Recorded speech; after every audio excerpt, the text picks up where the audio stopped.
So normally we think of vitamin D, oh yeah, it's when we go out in the sun, we get that UV and we generate our own vitamin D. But mushrooms do the exact same thing on their skin. So if you pick some shiitakes, you can sun dry those outside on a rack and they're going to hyperaccumulate vitamin D. So in winter, if you're sun drying mushrooms, that can actually be a super good source of vitamin D. Fungi, aka mushrooms, just might be the answer to most of life's problems. Not only are they nutritious and delicious, they are also fabulous for building healthy soil, for breaking down woody material, straw, wood chips, that type of thing. They also help increase moisture retention of soil. So that means making more water available to your plants and your crops that you grow. They are also being used and researched medicinally. They are probably one of nature's most kept secrets. In this interview with Robin Mercy from Mr. Mercy's Mushrooms, we go deep into exploring the benefits of mushrooms, how they can help you build healthy soil, how he's growing them as a crop and sharing them with his community. We also explore how you can use mushrooms alongside the crops that you're already growing, whether they be strawberries or orchards or lettuce and carrots and beets and potatoes. It's really exciting. There's lots of different ways you can use mushrooms. Mr. Robin Mercy of Mr. Mercy's Mushrooms is a grower, cultivator, educator, and spawn provider of mushrooms. His background is in forestry, and he actually started kind of playing around with fungi at a very young age, which we also talk about in this interview. You make yourself an amazing day. Thank you so much for joining us for these conversations about regenerative gardening, farming, and living. Be sure to join our community over at HeartandSoilMagazine.com, where you can sign up for our newsletters for free, or you can become a member of Heart and Soil. If you're enjoying these interviews with regenerative farmers, gardeners, scientists, and leaders in this space, then be sure to ding that bell, subscribe to the channel, and share these conversations with a friend so we can spread regenerative farming, gardening, and living around the world so that we can have a healthy, delicious, and nutritious and living planet to live on for years and decades to come. I'm Natalie Forsbauer. Thank you so much for joining us. Enjoy this conversation with Robin Mercy. So welcome to this conversation with Heart and Soil Magazine, Mr. Robin Mercy. It's awesome to have you in the house. Hey, Natalie, thanks so much for having me. It's really an honor and a pleasure to be here. I remember as a little kid, I actually had a collection of, weird molds and things growing in jars on my wall in my bedroom. So I have no idea what it is, but these things have kind of followed me around all my life. And at the age of 30, I was kind of done. With forestry. Me and my partner had our first son. I really wanted to settle down, and I just took this love of this particular aspect of our local ecosystems and really honed in on it. And yeah, made a business first just providing fresh mushrooms locally, and then it's just kind of grown organically into spawn and education, which we do much more broadly, which is, yeah, really a passion. And it's aligning with some of those things that I feel have been lifelong themes. Yeah, I just love that, Robin. When I read your written submission for Heart and Soul magazine and the farm feature we're doing on Mr. Mercy mushrooms, and we asked you about a fun fact, and you said, well, honestly, I've been growing mold since I was a little kid in jars on my dresser These along with these mom. I was these, like, these days, yeah. it made me pause because I was like, wow, and it wasn't by accident because, there's lots of kids with moldy stuff in the room by accident. You're purposefully watching the mold. And Yeah, then so also, so these days I try very consciously through like kind of high tech clean room techniques to not grow molds, and I panic when it happens. But I do grow lots of mushroom mycelia, which is pretty similar. Yeah, molds are actually another part of kingdom fungi, as well as the mushrooms, the yeasts, and some other organisms. So they're pretty closely related. very cool. So can you just like really succinctly break down the different hierarchy of mushrooms or fungi for us? Yeah, totally. I mean, there are a few ways of looking at it depending how succinct do you want to be. The older classification system divided kingdom fungi into the perfect and the imperfect fungi. That's where you get the famous Paul Stamets company name Fungi Perfecti. The perfect fungi being those that produced mushrooms basically as a fruit body for spore release and sexual reproduction, and the imperfect fungi being those species where we had not observed sexual reproduction phase involving what we would call mushrooms. So that's the big difference there. If you want to, dive in a little more, closely, we'll still kind of taking a scientific framework. Most of the mushrooms that you see and pretty much all the ones that you cultivate are basidiomycetes, which just has to do with the microscopic characteristics of how they release spores. These include, all of the guild fungi, things like boletes, things like polypores. So most of the edibles that we're familiar with the exception of some weirdos like morels and truffles, which belong to another group called the Ascomycetes. Um, yeah, does that? I don't know if that was succinct, but I feel like Yeah, that kind of it answered pardon me, it helps us zoom out a little bit. And it. I think there's so much it's like bacteria. We're learning about there's millions and billions of different types of bacteria, and fungi, it's the same, it's sounding like the same. The more we learn that we don't know and that we need to learn. So Oh um yeah. and I think it's a very I remember being in high school and learning about how mushrooms can clean up oil spills and stuff like that that we Mm, were dealing with way back then. And I thought that was so cool. And I was sure that it would be the only thing we're using today, 20, 30, 40, 50 years later. But it's not. mm. And I always thought that was really curious that it's just uh, maybe becoming more popularized now, but I don't even think it's becoming more popularized now. I think we still have a long ways to go. But that's a different thread. So coming back into our thread of fungi and what you're doing with growing mushrooms and stuff like that, I'm curious what's fascinates you about fungi. Oh man, it's so big. I mean, most of the ones that I'm cultivating are actually they're fairly simple organisms. They're basically what I would class as primary decomposers, which means they just like to take a freshly dead substrate or material and just break it down. The mycelium produces these metabolites that basically act as an external digestive system to break down the food around it and then just suck it back up and use it as a food source. But beyond that, it's some of the really fascinating things that a lot of people are kind of catching on to these days are some of the broader relationships that fungi facilitate. I mean, I'm thinking about things like all of the mycorrhizal relationships, those being between plants and fungi symbiotically that we're just now finding out about. It's kind of that tip of the iceberg that you're talking about. I mean, there's so much that we don't know. Some of these things are really have been brought to light through the research of people like Suzanne Simard, which who I'm sure your readers, quite a few of whom are familiar with. Yeah, basically, beyond the growing, which is again mostly what I do, it's those connections that really tangibly show us how complex ecosystems are and how many parts they need in order to function correctly. Forest ecosystems, farmed ecosystems, everything. Fungi are everywhere and they're facilitating relationships and working with other organisms, plants, bacteria. Um, yeah, it's really looking at them, as a builder of relationships that I find Hmm. super fascinating and mind blowing. Hmm.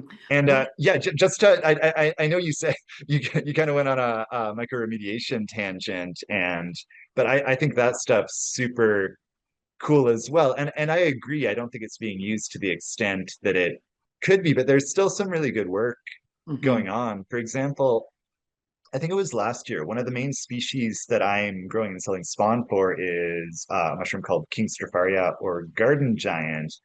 And I was approached by a company who are doing research in remediating old septic waste sites that had been mopped up with cedar wood chips about a decade ago, and they had a real problem with E. coli in these sites. And based on some research they had been reading, they wanted to see if King Stropharia could remediate those sites to remove E. coli.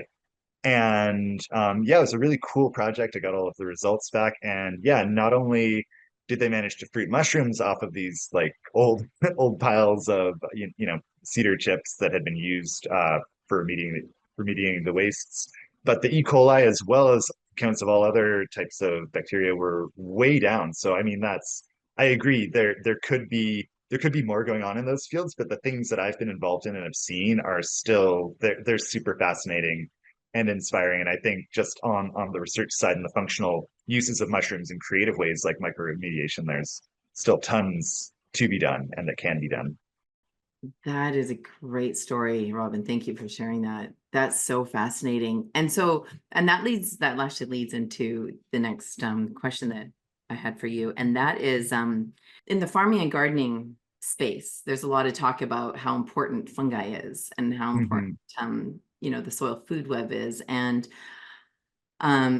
need like healthy living soil, and we need lots of biology, and now we need lots of fungi. And so I'm wondering, um, from your experience of because you also grow some food for yourself as well, right? Yeah. Um, from your experience, like what fungi are important in growing foods, for example, like lettuce and carrots and potatoes Mm. and peas and those kinds of things? And can you have too much fungi? Right. Yeah, really good questions. Um, So there are a bunch of answers to that. I mean, there are a lot of non-mushroom producing fungi that are really important in soil health. I'm thinking of things like this class of non-mushroom producing fungi called the Glomeromycota, which basically they're mycelial fungus without a fruiting body, and they're present in a lot of soils, and they really help to create the structure of soils. Keep giving it shape and keeping it from crumbling apart, which provides habitat for things like bacteria and other life. It's also really crucial in water retention in soils.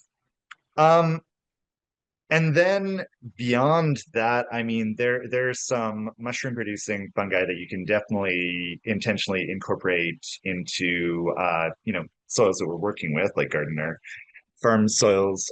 Yeah, and again, the mushroom that I mentioned before, King Stropharia, has been a personal favorite. I live, yeah, in the interior of BC, between a bunch of mountain ranges. As I mentioned off the top, it's mostly fairly recently been coniferous forest, even, some of the places that we're now, building towns and potentially trying to grow things. So locally, there's a lot of people who are trying to grow things but have really subpar soils. Either the pH is wrong or there's just no soil there. I mean, it's just gravel, sand, rock. So a lot of people are starting from scratch. And I think that things like King Stropharia can be really great soil builders. They're not technically classed as a mycorrhizal species, so it's not that they're partnering with plants directly, but they are breaking down things like woody or fibrous plant wastes, wood chips, straw, etc. And over the course of just a few years, they can really make that into a healthy living soil that hosts all other kinds of organisms. Um, yeah, I mean, Yeah, can we talk more about that King Stropharia yeah, totally. for a little Yep. bit? Because what I'm hearing from you is if I have poor soil, or maybe like, would it be high Mm. bacterial soil, or would it be just like really sandy soil, or soil with a lot of wet in it? Like, how do I know when the King Stropharia would be helpful to help build Well, I mean, it soil? is a decomposer. So what it's doing is just really turning, non-soil like plant wastes. I mean, the classic examples of substrate you would use are like wood chips or straw, and it's actually making soil out of those. So that can be super helpful where there's just like a lack of soil. And yeah, it actually does. It's a species that partners with soil bacteria. So you do need bacteria present in your soils in order for this mushroom to fruit at all, which is also, by the way, true of button mushrooms as well. They need, so there are a lot of species that are partnering with bacteria as well as plants in order to grow and fruit successfully. Hmm. Um, So yeah, so I feel it can add biomass to any existing soil. In my experience, it's never really a bad thing, though it needs some kind of plant fiber to grow. It won't just grow in, say, like a straight like clay-based soil. It needs something else in order to right. fruit. And what are some examples of plant fiber? Yeah, I mean it's so diverse, really. I mean, it could be besides the wood chips and the straw. I've seen people grow on like hemp. I've been doing some experiments making leaf spawn to use, just collecting. There's so many people who just chuck their deciduous leaves after they're raked up in the fall. We just go around and collect them by the bag. We use them for mulch, but I mean also I've been combining the Stropharia with that to make an inoculated spawn with the leaves that I can spread on the garden. So basically, it's really accelerating natural cycles of decomposition while building soil and producing edible mushrooms at the same time. And Whoa, wait a although, second. as I said, yeah, So you can eat the King Stropharia yeah, mushrooms? yeah, they're an edible and choice mushroom. They're super productive. I don't know if this branding's successful because it's kind of tongue in cheek, but I've been kind of pushing them as like the zucchini of mushrooms. That's Just great. like, you grow a few of them and you're like, I'll just do a little bit this year. I'll just take it easy. And then you're like, have buckets of zucchini at the bottom of your driveway or giving them to the neighbors, or it's just it gets out of control. Yeah, I've got some media available on my socials channels that have just been publishing just like how much you can get. It's like an insane amount of good Um, mushrooms. They're fairly similar to a portobello in taste and texture. So mm, nice big caps. You could do stuffed mushrooms or chop and saute or whatever. Yeah, so it's great. It's really multifunctional. that's cool. So would this also be helpful for somebody who's composting, who has a lot of wood chips in their compost and the wood chips just Mm. aren't breaking down? Yeah, totally. That would definitely be helpful. What I will say about composting, I mean, fungi can be super helpful in composting. However, if you're trying to hot compost, those two methods might not be compatible because fungal mycelium often does have like an upper temperature limit. So if you're getting things really hot and flipping frequently, you're probably not going to get super high fungal content in your finished compost. Yeah, it's both the temperature rise and also just the agitation. Fungi, if you want to create fungal soils, just like not touching them and disturbing them too much is one of the best things, whether you're using any kind of inoculant or just letting the natural soils do their own thing. Yeah, you want some kind of mulch, and you want to, not be disturbing or tilling too deeply because that'll break up the mycelium and then it has to regrow. So yeah, leave it to kind of answer something that you talked about previously, just getting fungi in your soil. Leaving them alone is kind of as much as possible. I know it's not always possible, but as much as possible is really a good way to do it. And that's why fungi can really be incorporated into, perennial growing systems really successfully. Things like fruit and nut trees where you're not necessarily, you're not messing with the soil too much. Berries are great as well. Hmm. So with I'm just going to stay on the composting thing for a bit. So if somebody was doing a hot compost and they flipped it 3 times and then they're going to Mhm. leave it now for, I mean, some people leave it for just another few weeks if they're, or they leave it for months, and some people you leave it even for a year after flipping it the last time. Mhm. Is that the time that a person would want to introduce the fungi? Yeah, yeah. Once it's been flipped and is cooling a little bit, that would be a better time.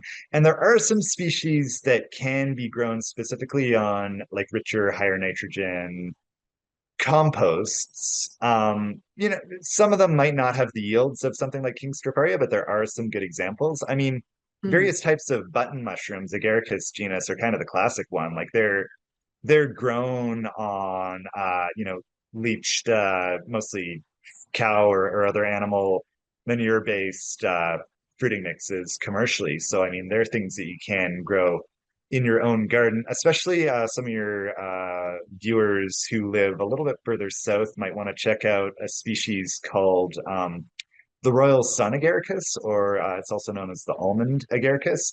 It looks like a giant button mushroom that's got a really strong, sweet almond scent. They're a really beautiful mushroom. They're grown commercially in some subtropical climates like Brazil and I think Southeast Asia as well. Yeah, and they're one that can be grown, in compost or just higher nitrogen soils, either a standalone bed or just kind of in a mulch or interplanted with veggies as well. Hmm. So you're So talking some other about, options depending on, yeah, exactly how and what you're already growing. yeah. So you're talking about spawn mushrooms that can be grown in soil Mhm, and on compost piles right now, right? mhm. Yeah. And can you just back it up a bit and tell us what a spawn mushroom is?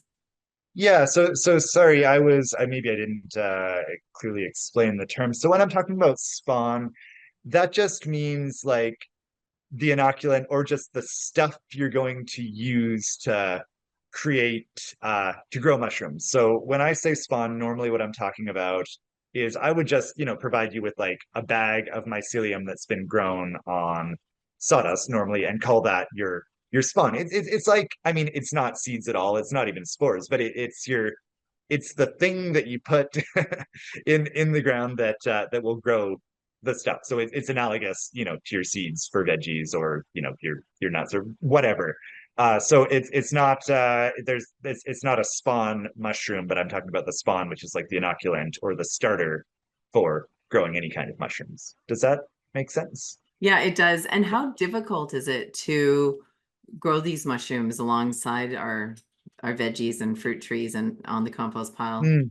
Yeah, I mean it's really a species by species thing. Some and honestly, why we don't see more kind of side by side veggie or fruit or nut and mushroom production is there are lots of species that are going to be good for your soil and help you in all kinds of ways.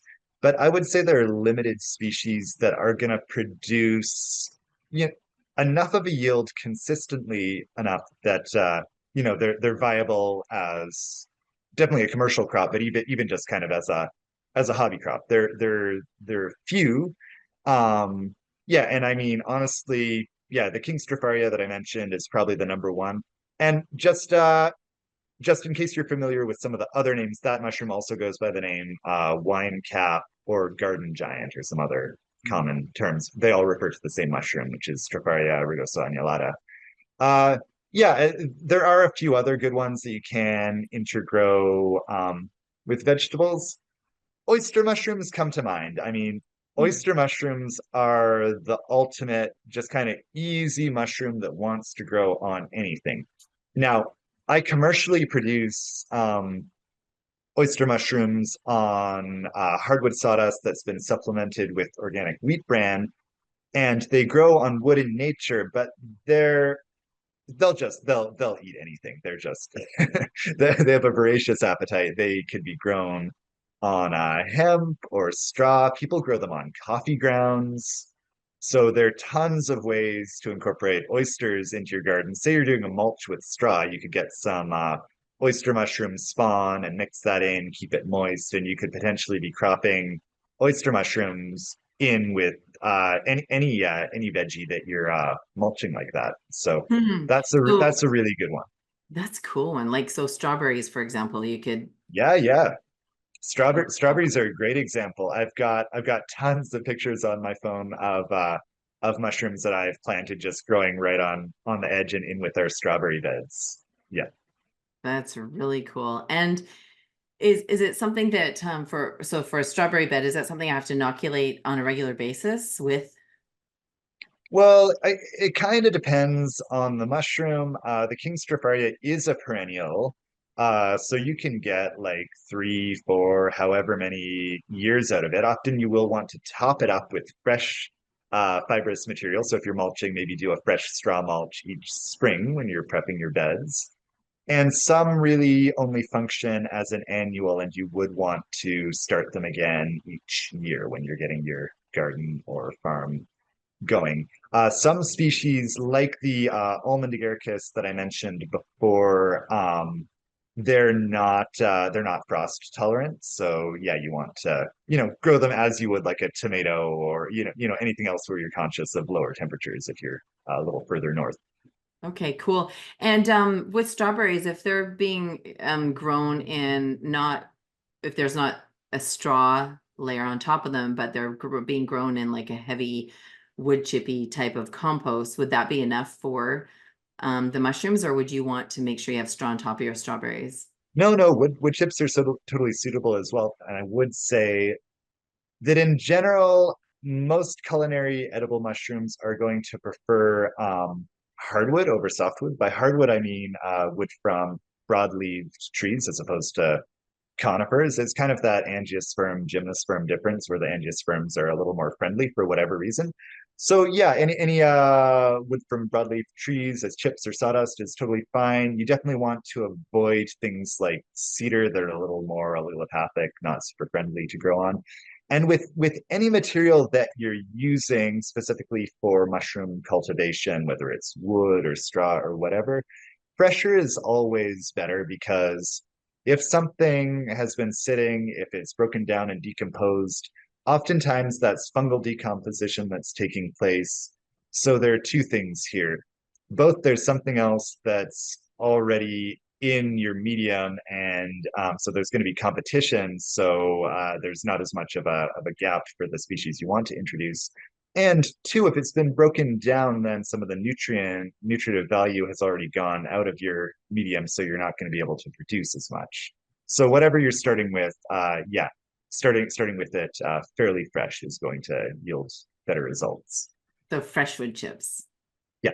not partially broken down. Okay, that's really cool I mean, information. in some cases it'll still work, but always for best results, I recommend using Yeah. as fresh as possible.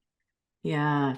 So what are the benefits of using these spawn-type mushrooms in our soil and alongside the vegetables that we're growing and the fruit trees and maybe even blueberry plants? What are the benefits? Mhm.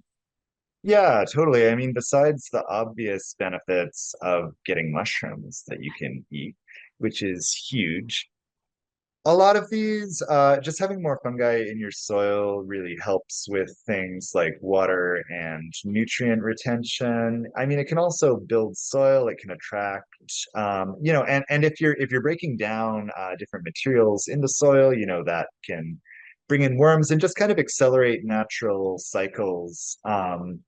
While getting, a usable product at the same time. But, especially in these days of extremer weather and just unpredictable weather, I think just the water retention piece alone is huge. Just talking about like water stability in a broader sense. I think things where we can keep our soils covered and make do with less is a super important thing to be thinking about and putting into practice. And I think fungi and mushrooms can really help with that piece in particular.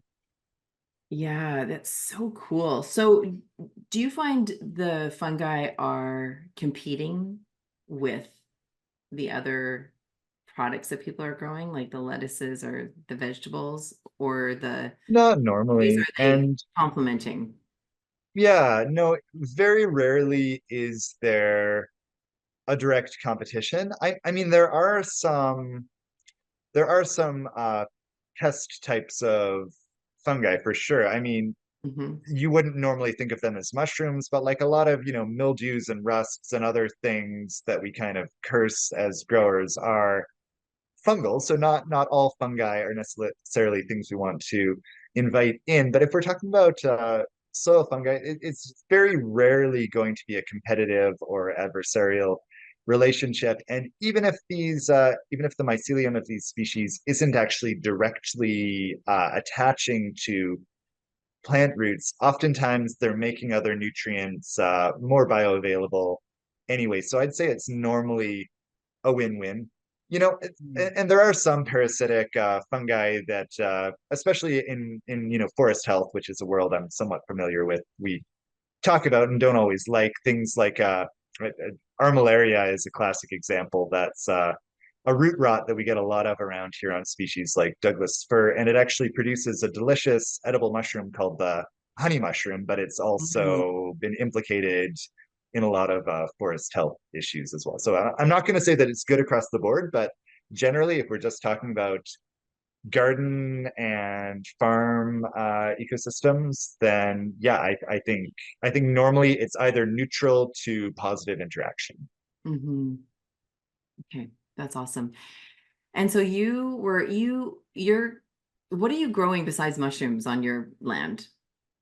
I mean, I don't want to overstate what we're doing. We're just, we've got a hobby garden and stuff. We're Mhm. just on a couple acres here, but and it's all just for personal consumption. The mushrooms are the only commercial crop we're producing, which we sell fresh throughout the West Kootenay region of the interior. And again, we ship the spawn across the country. But let's see, right now, what we've got going on, I'm pretty happy with strawberries, garlic. We got a single greenhouse doing, tomatoes and peppers, Zooks and Cukes, we've got two kids. They've got a little garden with some radishes and lettuce, a few flowers. So just a little bit of this, a little bit of that. Beans are coming up nicely.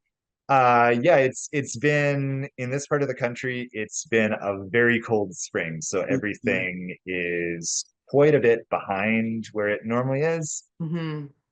There's always so much. I was just saying to my partner Tamara the other day, there's always so much drama with with growing. Just when you look at it, there's always something that's different or that gets into a certain crop. We've been dealing with flea beetles specifically in a lot of our brassicas this year.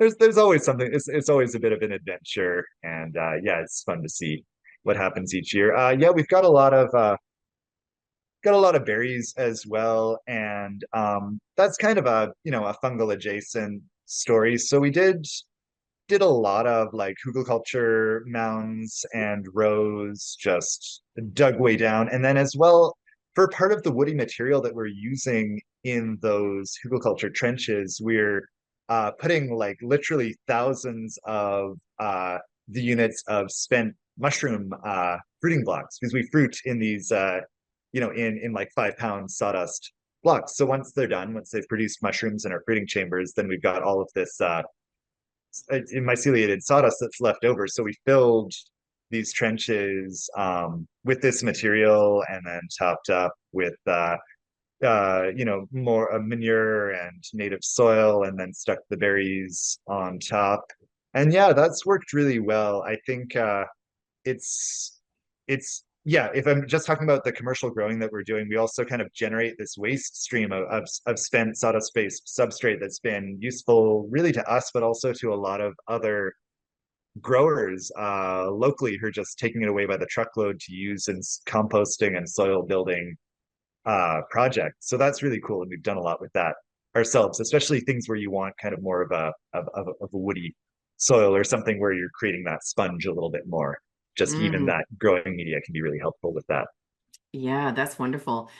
So, um, how like I'm trying to like really simplify and have a deeper understanding of how to build soil with these mushrooms that you're talking about, especially the King Stropharia mushroom. Mhm. And if I know that my soil has had the coniferous trees growing on them, am I just like I understand how to put them in a compost pile and I understand how to put them like on a strawberry bed where there's straw and stuff like that. But if I'm wanting to incorporate them into my garden or into a field, because there are Mhm. farmers who are clearing, like acres of field to grow Mhm. their market garden in, Yeah. or their wheat in, or their whatever it Yeah. is that they're growing.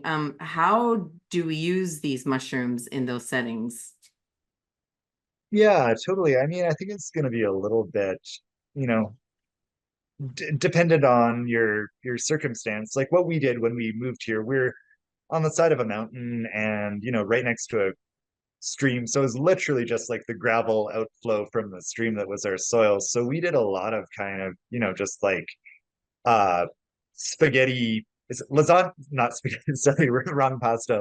Lasagna gardening, just starting with like cardboard and then putting various layers of compost Mhm. and wood chips and incorporating the mushrooms in there, and then starting with veggies, things like zucchinis and squash the first year, and just kind of just mixing it all together. So we did that over years. If you've got something that's more like, a field that you want to add some fungi into or want to convert to something different, I mean, you could even do something just like kind of a chop and drop system where you just cut everything down. Then you could just put spawn kind of as a base layer under that and let it incorporate. A lot of times, yeah, you do want some kind of plant wastes beyond just soil to get successful fungi establishment, both for a source of nutrition and also because you really, it's nice to have something on the soil for the mycelium to grow under. Mm. They don't like being directly exposed. Mycelium can dry out really quickly, so you want some kind of mulch layer Okay. on top for it to establish. Right. So if I do grew something like oats and then cut them down, and I would want them at like dried out, and then I would be mixing them mycelium into Yeah, yeah, you could that. definitely do something like that. Yeah. Okay. Super fascinating. Mhm. And what has been your biggest challenge with working with fungi? Yeah, I mean, there are lots. Some are fungi specific, and I think there's some that are, just small farmer specific. Mhm. Yeah, the small farmer specific ones are just, I live in a very sparsely populated area, so actually just getting getting clients, the struggles with distribution and charging a fair price while making a living. I'm sure those are fairly universal things that a lot of people can relate to when starting a new farm from scratch. The fungi specific ones, they're also there as well. The main hurdles are, it's not hard to grow mushrooms, it's just a little bit different than growing plants, so there's a bit of investment needed. Because with if you're growing plants, right, if you've got nice soil, there's going to be weeds, right? It's just going to happen, and that's a natural thing because you've got somewhere nice that everything wants to grow. It's the exact same with fungi, except when you prepare a nice, nutrient dense medium for mushrooms to grow in. That the weeds that you get are things like bacteria and molds, which you can't just pull out after the fact. So there are some specific procedures that I do as a mushroom spawn producer and someone who's starting from mycelial cultures like in petri dishes and growing them out. I've got like a clean room and a lot of infrastructure for like pasteurizing and sterilizing different materials. So all of that front end stuff kind of has a little more technique to it. Um, and then the back end stuff, I mean, there's specific ways to fruit them. But yeah, no, I'd say to me that's just kind of all fun. I mean, I've been kind of nerdy and just kind of process minded my whole life, so it makes sense and it's just a fun challenge. So I think it's really been more things just about farming and about business, which are not skills that I necessarily developed as naturally, that I had to learn, as an adult at 30. Yeah, so yeah, mushrooms are just fun. It's business that's the work. Right. So it sounds like almost anybody can grow mushrooms if they have a dark space or like an old log in the backyard or a place where they can put some wood Yeah, chips. Is that true? yeah, definitely. Like I said, I mean, if you're producing the inoculant yourself, like I am, then there are some hurdles, but anyone can, just there are a bunch of retailers, myself included, who can get you the supplies you need.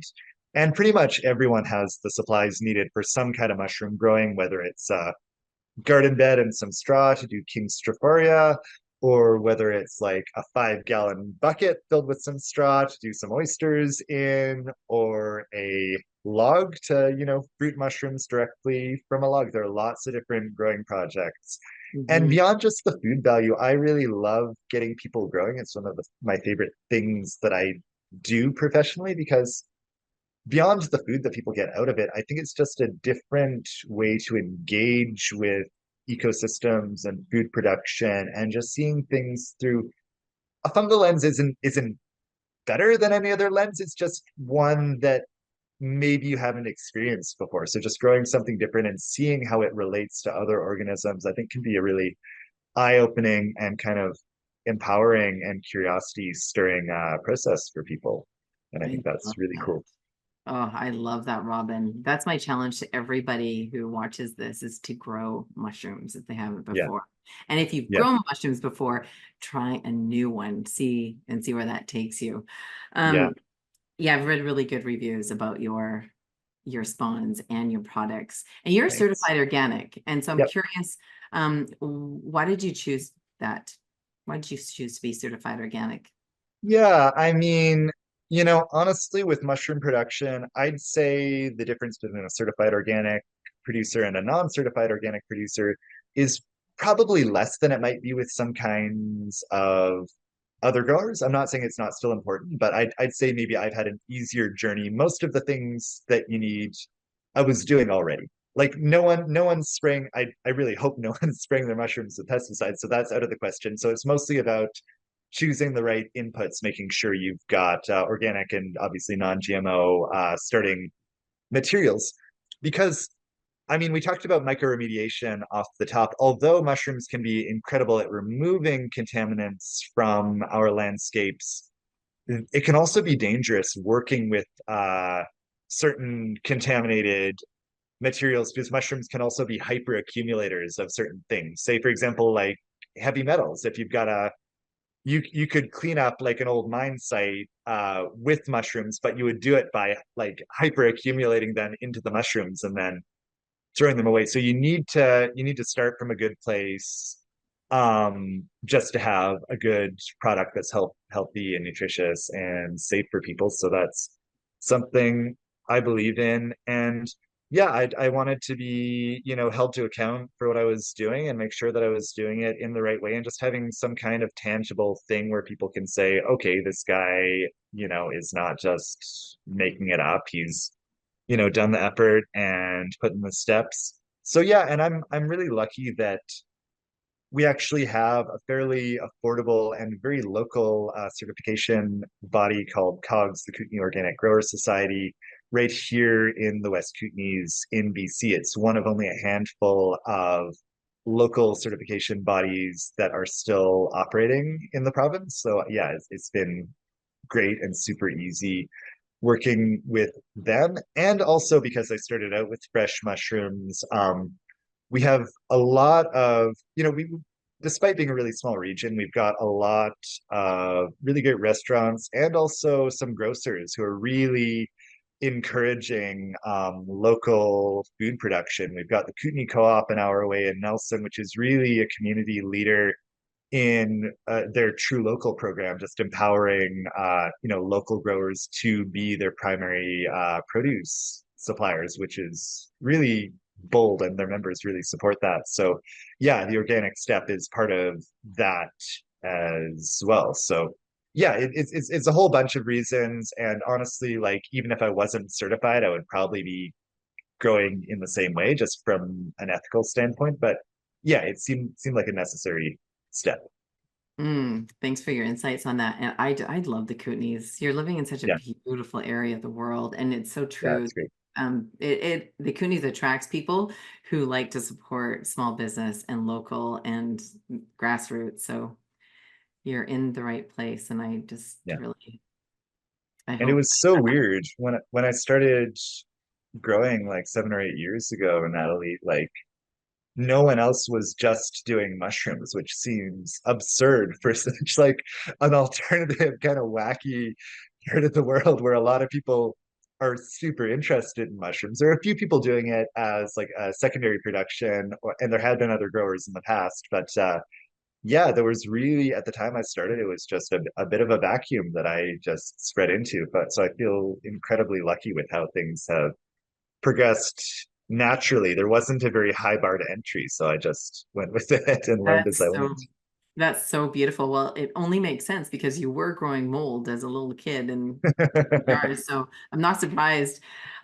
What has been the most surprising, or what has surprised you the most about learning and working with fungi? Hmm.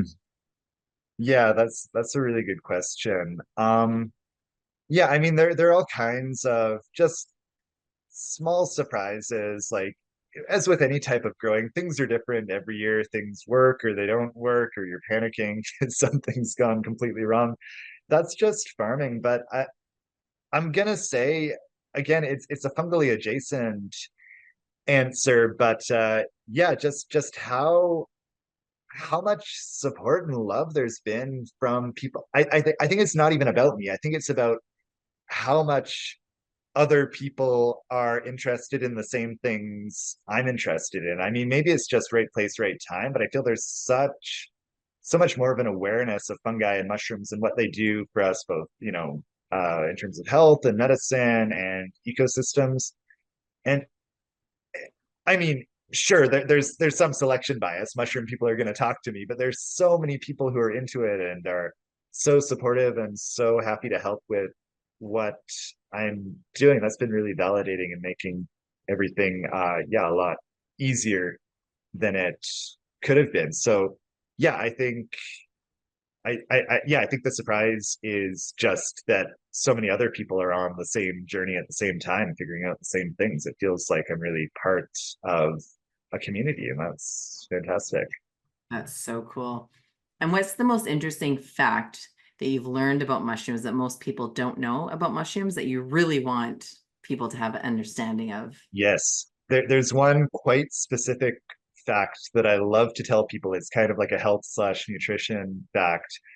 A lot of mushrooms can be kind of a non-endogenous source of vitamin D. So normally we think of vitamin D, oh yeah, it's when we go out in the sun, we get that UV and we generate our own vitamin D, and maybe we need to take drops in the winter when it's cloudy and cold out. But mushrooms do the exact same thing on their skin. So if you pick some shiitakes, you can actually just, if say you got some nice weather, you can sun dry those outside on a rack, and they're going to hyper accumulate vitamin D. It's a different D. It's vitamin D2 as opposed to the D3 that we create naturally, but it has been shown to be bioavailable. So in winter, if you're sun drying mushrooms, that can actually be a super good source of vitamin D. And they do this even after they're dead. If they've been picked for a week and you put them in the sun, they're still going to make that vitamin D. So it's Wow. breaking down that alive dead difference and also kind of giving us something that we might be deficient in. So I thought that's super cool. These days there are companies that are actually like doing like a UV irradiation on their mushrooms after harvest to just sell them as a high vitamin D thing, but you can do it with good old fashioned sunlight too. So yeah, that's kind of a nice tidbit that I like to tell people, especially if they're yeah, looking to asking me about like the nutritional or medicinal benefits of mushrooms. That's a neat one. That's super cool. And do you have a favorite mushroom and why? Yeah, I've got a lot of favorite mushrooms. I think, I'm gonna go with one of the ones that I don't grow and can't really grow. I think morels might be an all-time favorite. If you've been on my website or follow me on social media, I've actually it's caused no end of confusion because I've got a morel as my logo, even though they're not a species that sometimes I'm getting them in wild harvested, but it's not something that I'm producing myself. They're such a fascinating species. They're incredibly tasty, incredibly fun to find. And I mean, if you know anything about morel ecology, they're normally picked in burn sites from forest fires the previous year. So they're a fungal pioneer species, just like you might get fireweed or strawberries or alder or whatever, pine cones that have germinated due to fire. Like they're all of these plant pioneers that come in to start regrowing a damaged or disturbed ecosystem, but they're a fungal pioneer, and I kind of like the symbolism of that as well. Like literally just something something beautiful and mysterious and kind of fun rising from the ashes and starting life anew. And I think that's some of our attraction to fungi is, and in some cases repulsion as well at certain times. They're so closely tied to like death and decay and these cycles, but they also can be, they're literally new beginnings as well, right? So yeah, I really like that. And they're definitely a personal favorite for all of those reasons. Super powerful. And how do you envision the role of fungi in agriculture evolving over the next Yeah. number of I mean, years? obviously, I have a vested interest, but I'd love to see more of it. I would love to see specifically more agroforestry happen involving fungi. I think there's huge potential for ways we can be growing in some of the landscapes where we're currently, harvesting, timber or other wood products. I mean, this is something very personal to me coming from that industry and being growing up in a province where timber harvest and export is one of our main industries. It's huge, and it goes without saying that it's not being done sustainably. So I think if we want to, still use those forests and manage them, but also do it in a more sustainable way, and looking at things like fire prevention as well. I think there are ways we can incorporate mushrooms, in kind of managed agroforestry settings. I'd Mm. love to see. There's a lot of research on mushroom medicinals right now. I'd love to see that continue. I think that's a really powerful field that's being taken a lot more seriously these days. Yeah, and I'd love to see more farms just incorporating mushrooms and using them for building soil and as a secondary crop. I think as we more and more of us move away from monoculture and to a polyculture, just kind of more complex model, fungi are really an integral piece. And as we learn more about them, we can kind of just intentionally create, you know, these beautiful, very productive food ecosystems using them. So, yeah, I think Cool. there's so much more. Yeah, can fungi be used as kind of like a weed control as well in a like in a berry field or a orchard? Mm, I don't know if I haven't been able to do that super successfully. I mean, there are certain things like normally if we're talking about like plant weeds, fungi aren't necessarily they don't necessarily discriminate. So if they're making a soil that say is a nice sponge for water retention, that's you know your your bindweed or your buttercups or whatever is gonna be stoked on that too. So a lot of the conventional weeds we wouldn't necessarily think of eradicating with fungi. I mean, that being said, they help to build stable, healthy soils, which is a good thing. And yeah, they can do some interesting things. Oyster mushrooms actually hunt and prey upon nematodes. They make little nooses of mycelium. They're microscopic, and when nematodes come and wiggle through them, they kind of tighten and they get trapped, and then the oyster mushrooms eat them. So I don't know if Wow, that's relevant, but they that's can really control other cool. things besides just yeah, other fungi. So yeah, I mean, I haven't used them super effectively as a weed control, but I think they are super important just in healthy soils where you can grow the things you want to grow. Yeah, and how would we use oyster mushrooms in if we had a like an infestation of nematodes or we wanted to change the soil environment? Yeah, I mean, you could definitely if you had. Honestly, I'm not knowledgeable about when and where nematodes are a good thing versus a bad thing, but yeah, I mean, if yeah, you can mix some spawn in with any material that they were maybe problematic in, and that would probably help to control populations. I don't have personal experience with that, but it's just a neat fact, and Neat fact. you can see some Yeah, cool footage of the mycelium doing it. that's really cool. So, the fungi, do fungi flourish on both deciduous and cruciferous? How do I say it? How do you Coniferous, say it? coniferous trees. Yeah. Coniferous? Yeah, do they flourish on both deciduous and coniferous trees? I'd say the ones that we're more interested in are more common on deciduous. The mushrooms that we get on coniferous trees are also important. Maybe more of them would be ones that we don't think of as food, like bracket fungi or polypores. There are lots of types of them that grow well on coniferous trees. And more of those types of fungi, even though they're very woody and tough and bitter. They're not considered edible, but there's more and more research on the medicinal properties of various polypores, whether it's stimulating the immune system or having specific, say, anti-cancer benefits. They're definitely, besides having a function in the ecosystem, they're useful for some things that we need help with. Yeah.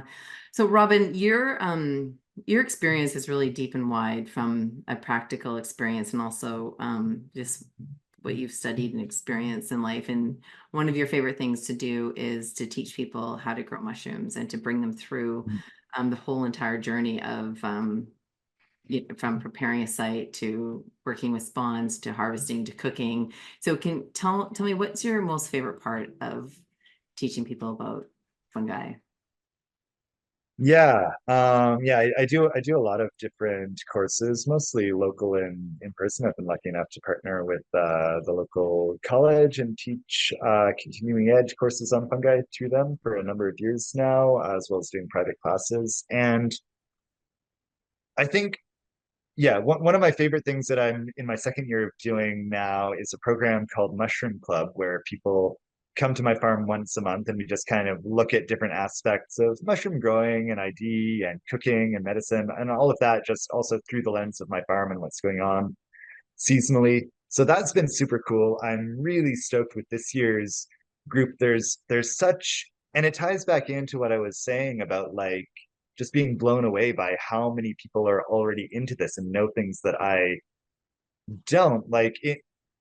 These groups are just incredible. They have so much knowledge that I don't have, whether it's specific things about medicine making, or, this time I've got like a research librarian who's coming and knows a bunch about, just different scientific abstracts, things that are being done with fungi. Yeah, just the diversity of experience. And I mean, that extends to things that I'm teaching, like identification as well. Like, there's so much out there, and I'd like to think that I'm fairly competent at explaining the principles of these things, and I think there's value in that. But there's so much specific knowledge that people have that just blows me away. There's even within such, a narrow field. Just think of mushrooms. Oh yeah, it's mushrooms. It's one thing. There's really so much there, and like I'm learning so much from so many people who I, am ostensibly teaching. I know that's kind of a cliche thing for teachers to say, but yeah, it's really true in this case. It's beautiful. Is there anything that we haven't touched on today that is really that's on your heart or that's really important that you want to share before we wrap up, Robin? Yeah, I mean, I think we hit on all of the big important points. I mean, I would encourage people to try growing some mushrooms, or like you said, if you have grown them before, try growing a different one. I think besides, the tangible benefits, there's so much intangible about it that's just good for your mind and your soul and your curiosity and keeping you alive and engaged. And I think, yeah, mushrooms are, at least for me, a good kind of metaphor and reminder of all of those things. Yeah, and I'm super thankful for you taking the time to chat with me. I think this has been a lot of fun, and I hope everyone who's watching or listening or reading gets something out of it. Be sure to go and check out Robin's website at mrmerciesmushrooms.com. You can also find him on Instagram, Facebook, and YouTube at Mr. Mercy's Mushrooms. All of his socials and his websites are full of resources and tips and tricks and ways to grow and harvest mushrooms. So go and check them out. Thanks for joining us for this conversation about fungi and mushrooms. You make yourself an amazing day, and be sure to send us an email or comment below about the mushrooms that you're growing and what your favorite mushrooms are and how you are using mushrooms to build your soil. We'd love to hear about it. Thanks for joining us. Big love. Namaste.